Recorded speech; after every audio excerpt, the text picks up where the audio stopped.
আসসালামু আলাইকুম রহমতুল্লাহি ওয়াবারাকাতুহু। 1 মিনিট মাদ্রাসা ইউটিউব চ্যানেলে সম্মানিত দিনী ভাই বোনেরা, আমি আশা করি আল্লাহ তাআলার অশেষ রহমতে আপনারা ভালো আছেন, সুস্থ আছেন। আলহামদুলিল্লাহ। আজ বৃহস্পতিবার, আশুরার প্রথম রোজা যারা আছেন, আজকে আসরের পরে অবশ্যই 2-3 মিনিট সময় নিয়ে আমলটি করবেন। আসর থেকে শুরু করে ইফতারের আগ পর্যন্ত আমলটি করবেন। রব্বুল আলামিন চাহে তো সন্ধ্যার মধ্যে বা ইফতারের আগে বা ইফতারের পরে আপনি আপনার মনের নেক আশা পূরণের সুসংবাদ ইনশাআল্লাহ পাবেন।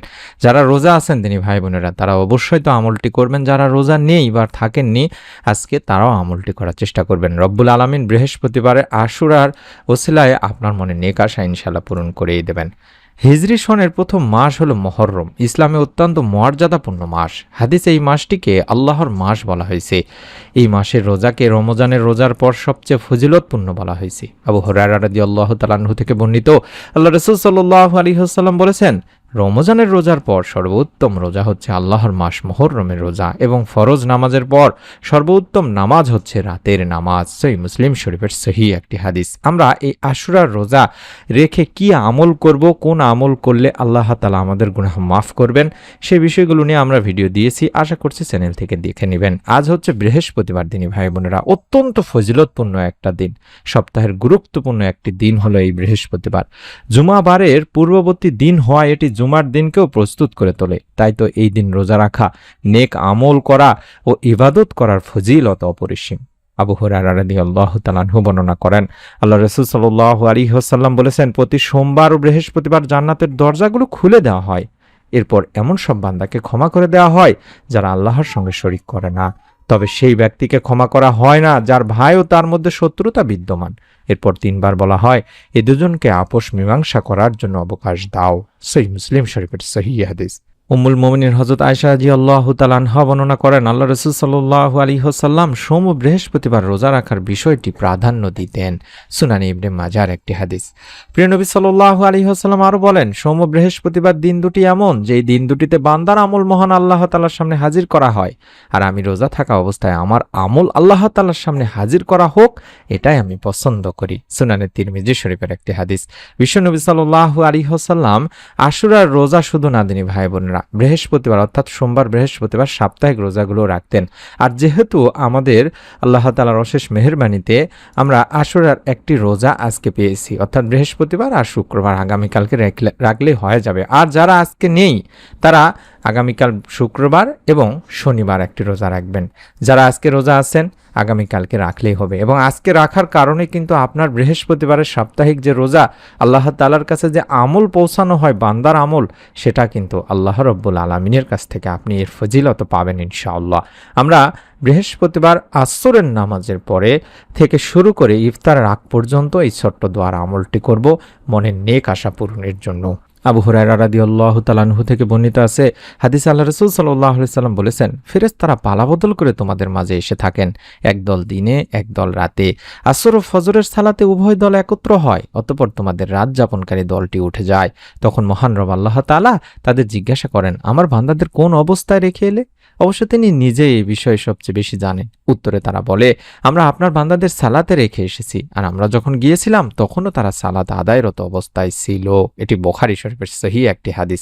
তাহলে আমরা এই হাদিসটি থেকে একটি জিনিসই বুঝতে পারলাম তিনি ভাই বোনেরা, আমরা যদি আসর ও ফজরের এই 2 সময়ে নামাজ আদায় করি, যথাসময় নামাজ আদায় করি, তাহলে ফেরেশতারা আল্লাহ তাআলার কাছে আমাদের ব্যাপারে প্রতিদিন বলবেন যে আপনার সেই বান্দা নামাজরত অবস্থায় ছিল, দোয়ারত অবস্থায় ছিল, প্রার্থনারত অবস্থায় ছিল। তাই আমরা এই ফজর ও আসরের নামাজের পরে আমল করার চেষ্টা করব তিনি ভাই বোনেরা। মানুষের জীবন মানেই হচ্ছে চাওয়া পাওয়া, আশা আকাঙ্ক্ষা আর নানান সংকটের গল্প। ছোট্ট একটি শিশুর নিষ্পাপ চাওয়া থেকে শুরু করে বৃদ্ধ মানুষের দীর্ঘশ্বাস, সবার হৃদয়ে লুকিয়ে থাকে কিছু অপূর্ণতা, কিছু প্রার্থনা। কেউ রিজিক চায়, কেউ সুস্থতা, কেউ মানসিক শান্তি, কেউ বা চায় প্রিয়জনের ভালোবাসা কিংবা ক্ষমা। প্রতিটি মানুষই কখনো না কখনো মনে মনে ভাবে, যদি এমন একটি দোয়া থাকতো যেই দোয়া পড়লে আল্লাহ তাআলা বান্দার সব কথা শুনতেন, সব প্রয়োজন পূরণ করে দিতেন। সুবহানাল্লাহ। প্রিয় নবী হযরত মুহাম্মদ সাল্লাল্লাহু আলাইহি ওয়াসাল্লাম সত্যিই উম্মতের জন্য এমন একটি দোয়া শিখিয়ে গেছেন, আর যে দোয়ার মধ্যে রয়েছে আল্লাহর মহান নামসমূহের আহ্বান। আর যে নাম ধরে ডাকা হলে, আল্লাহকে ডাকলে, সে দোয়াকে আল্লাহ তাআলা ফিরিয়েই দেন না। সুবহানাল্লাহ, সুবহানাল্লাহ। সেই দোয়াটি আমি স্ক্রিনের মধ্যে দেখাচ্ছি, নিয়মটিও কিছুক্ষণের মধ্যে বলে দেব। চাইলে দেখে দেখে পড়ার জন্য হলেও দোয়াটির স্ক্রিনশট নিয়ে রেখে দিন।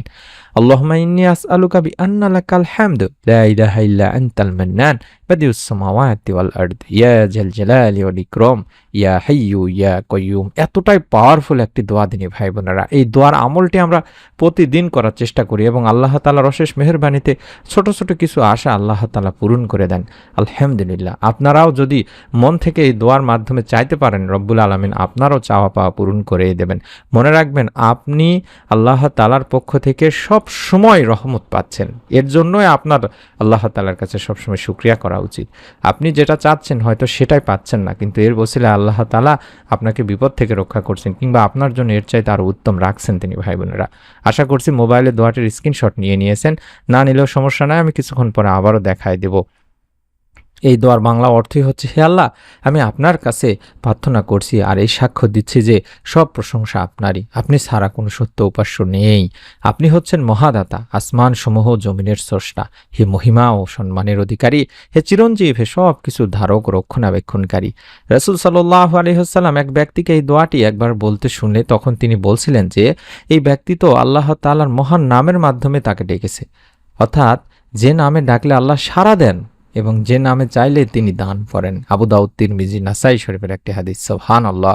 মানুষ সব নামে সাড়া দেয় না দিনী ভাই বোনেরা। আপনাকে যখন কেউ আপনার সুন্দর নাম ধরে ডাকে, তখন আপনি যেমন তাই নামের উত্তর জবাব দেন, উত্তরে সেই ডাকে সাড়া দেন, ঠিক সেরকম আল্লাহ তাআলা সেই সুন্দর সুন্দর নামগুলোর মধ্যে এই দোয়াটি যেটি দেখাচ্ছি, এটি একটি সেই আল্লাহ তাআলার সুন্দর নাম দিনী ভাই বোনেরা। ইয়া জাল জালালি ওয়াল ইকরাম, অত্যন্ত গুরুত্বপূর্ণ আল্লাহ তাআলার একটি ফজিলতপূর্ণ নাম, ইসমে আজমের নাম। ইয়া হাইয়্যু ইয়া কাইয়্যুম, এগুলো শুধুমাত্র বলতে পারেন যখনই দোয়া করবেন তখনই। ছোট্ট নিয়মটি হচ্ছে, যারা রোজা আছেন আশুরার, তারা আল্লাহর রহমতে আপনারা নিয়ত করুন আগে। অন্তত ভিডিওটিতে আমিন লিখে কমেন্ট করে নিয়ত করুন। আসর থেকে শুরু করে ইফতারের আগ পর্যন্ত এই ছোট্ট দোয়াটি বের করবেন। আমি দেখাচ্ছি স্ক্রিনের মধ্যে, আবারও বের করে মাত্র 3 বার পাঠ করবেন। আল্লাহুম্মা ইন্নী আসআলুকা বিআন্না লাকাল হামদু লা ইলাহা ইল্লা আনতাল মান্নান বাদিউস সামাওয়াতি ওয়াল আরদ ইয়া জাল জালালি ওয়াল ইকরাম ইয়া হাইয়্যু ইয়া কাইয়্যুম। এভাবে 3 বার পাঠ করবেন। তবে হ্যাঁ দিনী ভাই বোনেরা, দোয়াটি পড়ার আগে কয়েকবার দরুদ ইস্তেগফার পড়বেন। চাইলে আল্লাহুম্মা সাল্লি আলা মুহাম্মাদিন ওয়া আলা আলি মুহাম্মাদ, আল্লাহুম্মা সাল্লি আলা মুহাম্মাদিন ওয়া আলা আলি মুহাম্মাদ, আল্লাহুম্মা সাল্লি আলা মুহাম্মাদিন ওয়া আলা আলি মুহাম্মাদ, এভাবে 11 বার পড়ে নিতে পারেন। এবং শুধুমাত্র আস্তাগফিরুল্লাহ আস্তাগফিরুল্লাহ আস্তাগফিরুল্লাহ আস্তাগফিরুল্লাহ এভাবে 10-15 বার, বেশি বেশি যত বেশি পড়তে পারেন আর কি, পড়ে নেওয়ার চেষ্টা করবেন। কারণ দরুদ পড়বো এই জন্যে, দরুদবিহীন তো আল্লাহ তাআলার কাছে পৌঁছায় না। হযরত আনাস রাদিয়াল্লাহু তাআলা আনহু সূত্রে বর্ণনা করা হয়েছে হাদিসটি, যেখানে আল্লাহ রাসূল সাল্লাল্লাহু আলাইহি ওয়াসাল্লাম বলেছেন, যতক্ষণ রাসূল পাক সাল্লাল্লাহু আলাইহি ওয়াসাল্লামের উপর দরুদ পড়া হবে না, ততক্ষণ তা বাধাগ্রস্ত অবস্থায় থাকবে। অর্থাৎ আপনার করা এই দোয়া আল্লাহ তাআলার কাছে পৌঁছবেই না এবং এই দোয়া কবুলও করা হবে না। এবং ইস্তেগফারের ফজিলত তো অপরিসীম দিনী ভাই বোনেরা। হাদিসে ইস্তেগফারের ব্যাপারে অসংখ্য বর্ণনা এসেছে। ইবনে আব্বাস রাদিয়াল্লাহু তাআলা আনহু থেকে একটা হাদিস আছে, যেটা আমি তুলে ধরছি। রাসূল পাক সাল্লাল্লাহু আলাইহি ওয়াসাল্লাম বলেছেন, যে ব্যক্তি বেশি বেশি করে ইস্তেগফার করে, আল্লাহ তাআলা তার সব সংকট থেকে উত্তরণের ব্যবস্থা করে দেন, তার সমস্ত পেরেশানি দুশ্চিন্তা দূর করে দেন এবং তাকে এমন জায়গা থেকে রিজিক দান করেন যা সে কখনো কল্পনাও করতে পারে না। সুবহানাল্লাহ। অনেক দিনই ভাই বোনেরা চান না যে আল্লাহ আমাকে গায়েব থেকে কিছু সাহায্য করুন, আমার চিন্তার বাহিরে, কল্পনার বাহিরে থেকে। শুধুমাত্র সারা দিন 100, 200, 300, 500, 600 যত বেশি পড়তে পারেন ইস্তেগফার পড়তে থাকুন, জিকির আকারে 24 ঘন্টা পড়তে থাকুন। মা ও বোনেরা কাজ করছেন, রান্না করছেন, বাড়ির কাজ করছেন, মনে মনে আস্তাগফিরুল্লাহ আস্তাগফিরুল্লাহ আস্তাগফিরুল্লাহ এভাবে পড়তেই থাকুন। রব্বুল আলামিন দেখবেন আপনার কল্পনা চিন্তার বাইরে থেকে আপনাকে সাহায্য করবেন। তাই আমি অনুরোধ করব, দোয়াটি যেটি আবারও দেখাচ্ছি, এই দোয়াটি পড়ার আগে কয়েকবার দরুদ ইস্তেগফার পড়ে নিয়ে এই দোয়াটি মাত্র 3 বার পড়বেন। তারপরে 2 হাত তুলে দোয়া করবেন। ইফতারের আগে কিংবা আসর থেকে শুরু করে ইফতারের আগ পর্যন্ত হাত তুলে আল্লাহর প্রশংসা করবেন। বলবেন, ইয়া জাল জালালি ওয়াল ইকরাম ইয়া হাইয়্যু ইয়া কাইয়্যুম, তারপরে ইয়া রহমান ইয়া রাহিম, এই নামগুলো ধরে ধরে বলে তারপরে আপনার চাওয়া বলবেন। রব্বুল আলামিন শতভাগ বিশ্বাস নিয়ে আমলটি করুন, শতভাগ ইনশাল্লাহ আপনাকে ফল দান করবেনই করবেন। আল্লাহ তাআলা আপনাকে নিরাশ করবে না ইনশাল্লাহ। আশুরা রোজার ওসিলায় বৃহস্পতিবার অত্যন্ত ফজিলতপূর্ণ, যেই দিন বিশ্বনবী সাল্লাল্লাহু আলাইহি সাল্লাম রোজা রাখতেন, আশুরা রোজা তো রাখতেনই, এবং আসর থেকে শুরু করে ইফতারের আগ পর্যন্ত সময় দোয়া কবুল হয়। এই সময়ের ওসিলায়, ইসমে আজমের দোয়ার ওসিলায়, দরুদ ও ইস্তেগফারের আমলের ওসিলায়, আপনার নিয়তের ওসিলায় আপনার মনে নেক আশা ইনশাল্লাহ পূরণ করবেনই করবেন। মনের মধ্যে শতভাগ বিশ্বাস নিয়ে আমলটি করুন, নিজে আমল করুন, আপনার নিকট আত্মীয়স্বজন, কাছের মানুষজনকেও আমলটি শেয়ার করে দিন, ভিডিওটি শেয়ার করে দিন। আগামীকাল জুমাবারের অত্যন্ত গুরুত্বপূর্ণ ভিডিওগুলো আমরা তৈরি করছি, রিসার্চ করছি। সেই ভিডিওটি পাওয়ার জন্য হলেও অবশ্যই চ্যানেলটি সাবস্ক্রাইব করে বেল বাটনটি অন করে রাখুন। সকলে ভালো থাকুন, সুস্থ থাকুন। আমরা মন থেকে দোয়া করি, ইয়া রব্বুল আলামিন, তোমার রহমান নামের ওসিলায় সেই সমস্ত দিনী ভাই বোনদের মনে নেক আশা তুমি পূরণ করো, যারা অত্যন্ত আশা ভরসা নিয়ে এই ভিডিওটির আমল করছেন, এর ওসিলায় হোক তুমি মনের নেক আশা পূরণ করে দাও, আমিন। আসসালামু আলাইকুম ওয়া রাহমাতুল্লাহি ওয়া বারাকাতুহু।